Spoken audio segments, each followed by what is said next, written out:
High বন্ধুরা, তোমরা সবাই কেমন আছো? আমরা তো খুবই ভালো আছি। আশা করি তোমরা খুব খুব খুব ভালো আছো। তো রি কিচেনে তোমাদের সবাইকে স্বাগত। আবার একটা নতুন ভিডিও নিয়ে চলে এলাম। তো দেখো, আর কি কি উপকরণ দিয়ে করছি, কতটা পরিমাপে দিচ্ছি, সবই তোমাদের সাথে শেয়ার করব। তো দেখো, আমি কিছু মশলা রেডি করে নিয়েছিলাম। যেমন নিয়েছিলাম টক দই, শুকনো লঙ্কা গুঁড়ো, হলুদ গুঁড়ো, রসুন বাটা, আর নিয়েছিলাম কিছু গোটা মশলা, যেগুলোকে আমি বেটে নিয়েছিলাম। তো দেখো, বাটিতে ভালো করে চিকেনটাকে ধুয়ে নিয়েছিলাম, বাটিতে দিয়ে দিলাম। তো এখানে আমি 1 কিলোর মতন চিকেন নিয়েছিলাম, 1 কিলোর একটু কম হবে।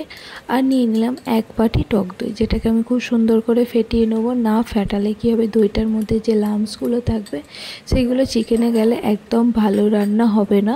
তো আমাকে খুব সুন্দর করেই ফেটিয়ে নিতে হবে। তো তোমরাও খুব সুন্দর করে ফেটিয়ে নিও। তো দেখো, দিয়ে এবার খুব সুন্দর করে আমি মিক্স করে নেবো চিকেনের সাথে। একদম প্রত্যেকটা চিকেনে যেন টক দইটা গায়ে লেগে থাকে, সেই রকম মিক্স করার পরে 5 মিনিট একটু রেস্ট দেবো। তারপরে অন্যান্য মশলা আমি ম্যারিনেট করব। তো এখানে আমি একটা কথাই বলি, তো এই রান্নাটা চিকেনে যেমন হয় তেমনই মাটনেও হয়। তো কোনো দিন তোমরা যদি আমার রান্না তোমরা যদি ভালো লাগে, অবশ্যই কমেন্ট করো, আমি মাটনেরও এই রেসিপিটা দেখিয়ে দেবো। তো দেখো, আমি এখানে খুব যে একেবারে রসুনটাকে একদম মিক্স খুব সুন্দর করে বেটেছি এমনটা নয়, অল্প বাটনা বেটেছি।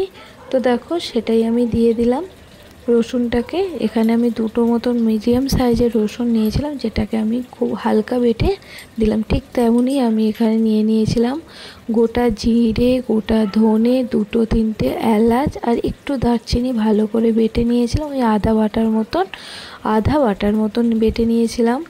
এবার এতে আমি দিয়ে দিলাম হলুদ গুঁড়ো। এখানে হলুদ গুঁড়োর পরিমাণটা একটু আমি বেশি দিয়েছিলাম। তো এখানে দেখো, ছোটো চামচে 3 চামচের মতন হলুদ গুঁড়ো দিলাম।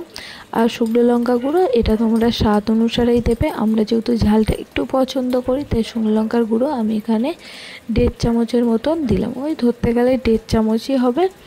দিয়ে এবার আমি ভালো করে মিক্স করব। ঠিক ততক্ষণ মিক্স করব যতক্ষণ না প্রত্যেকটা চিকেনের মধ্যে এই মশলাটা লেগে যায়।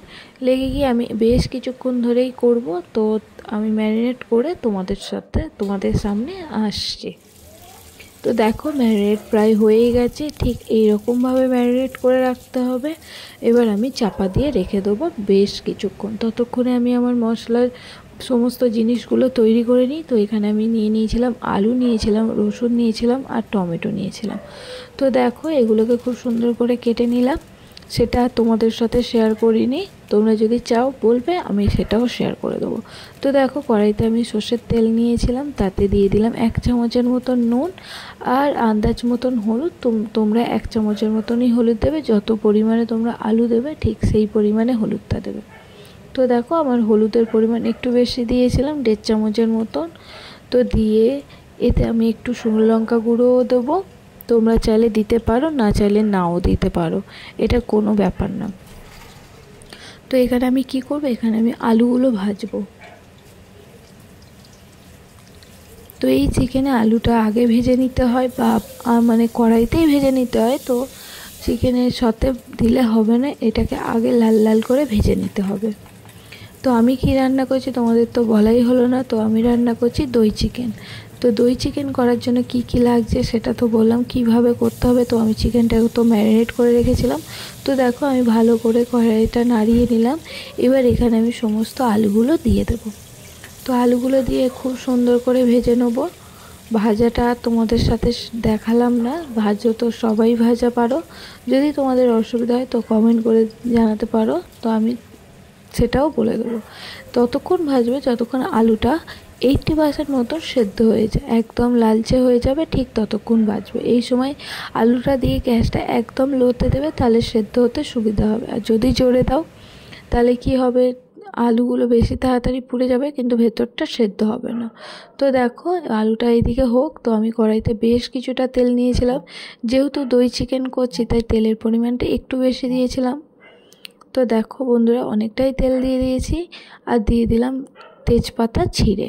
আর দিয়ে দেবো একটা গোটা দারচিনিটাকে খুব সুন্দর একটু ভেঙেই দেবো, গোটাটা পুরোটা দেবো না, মানে ভেঙেই দিয়ে দিলাম। এবার দিয়ে দেবো কিছুটা এলাচ। তো এলাচ দেব তোমার গোলমরিচ দিয়ে খুব সুন্দর করে আমি একদম ভেজে নেব। তো আমার রান্নাগুলো যদি তোমাদের ভালো লাগে অবশ্যই লাইক কমেন্ট শেয়ার করতে ভুলো না। আর যদি একটু কমেন্ট করলে আমি জানতে পারবো তোমরা কোথা থেকে দেখছো, তো আমিও তোমাদেরকে সেমভাবেই সাপোর্ট করব। তো দেখো খুব সুন্দর করে ভেজে নেব। এই সময় গ্যাসটা একটু লো করে নেবে, নইলে একদম পুড়ে যাওয়ার চান্স থাকে। তো দেখো প্রায় মশলাটা একটু ভাজা ভাজা হয়ে গেছে। এবার এতে আমি দিয়ে দেবো কুচানো পেঁয়াজ। এখানে আমি 3টে মিডিয়াম সাইজের পেঁয়াজকে খুব সুন্দর করে কুচিয়ে নিয়েছি। তো দেখো একদম সরু সরু করে। তো এটা আমি খুব সুন্দর করে ভাজবো, ঠিক ততক্ষণ ভাজবো একদম লালচে, বেরেস্তার থেকে একটু কম। ওই বেরেস্তা যদি 100% হয় তো এটা একটু কম হলে 80-70% মতন আমি পেঁয়াজটাকে ভাজবো। তো আদা ভাজার পরে আমি একটু নুন দেবো, নুন দিয়ে আমি বাকিটা ভাজবো। তো দেখো তো এতে পেঁয়াজের পরিমাণটা একটু বেশি নিয়েছিলাম, যেহেতু পেঁয়াজ আমি ম্যারিনেটে দিইনি। তো দেখো এবার এই পেঁয়াজটাকে আমি খুব সুন্দর করে ভেজে নেব। তো প্রায় ভাজা অনেকটাই হয়ে গেছে। তো এবার আমি এতে দিয়ে দেবো 1 চামচের মতন নুন। তো দেখো নুনটা স্বাদ অনুসারে দেবে। তো দিয়ে দিলাম নুনটা। এবার ভালো করে আমি মিক্স করে গ্যাসটাতে একদম লো করে পেঁয়াজটাকে একদম লালচে লালচে বাদামি কালার হবে ততক্ষণ ভাজবো। তো দেখো আমি নুনটা দেওয়ার পরে খুব সুন্দর করে মাখিয়ে নিলাম নাড়াচাড়া করে। তো এবার আমি আরেকটু ভাজতে দেব, আর একটু লালচে হবে, তারপর আমি বাকি মশলাগুলো দেব।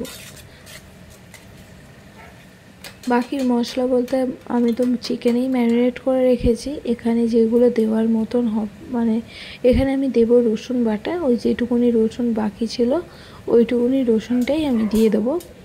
আর দিয়ে দেবো একটুখানি টমেটো, একটুখানি নিজের মতো। এখানে আমি সমস্ত বাটা ততক্ষণের জন্য আবার একটুখানি রসুনটা দিয়ে মিক্স করছি, কারণ নিচটা ধরে যাওয়ার চান্স থাকে মশলাটাকে। তো মাঝে মাঝে একটু করে যতটা তেল দিয়েছি তার থেকে বেশি তেল বেরিয়েছে। তো মশলাটা অনেকটাই হয়ে গেছে, নিচটা ধরে যায় এই সময়টা। তো দেখো খুব সুন্দরভাবে মশলাটা কষে গেছে। এবার আমি এতে দিয়ে দিলাম একটা বড় সাইজের টমেটোটাকে খুব সুন্দর করে বেটে নিয়েছিলাম।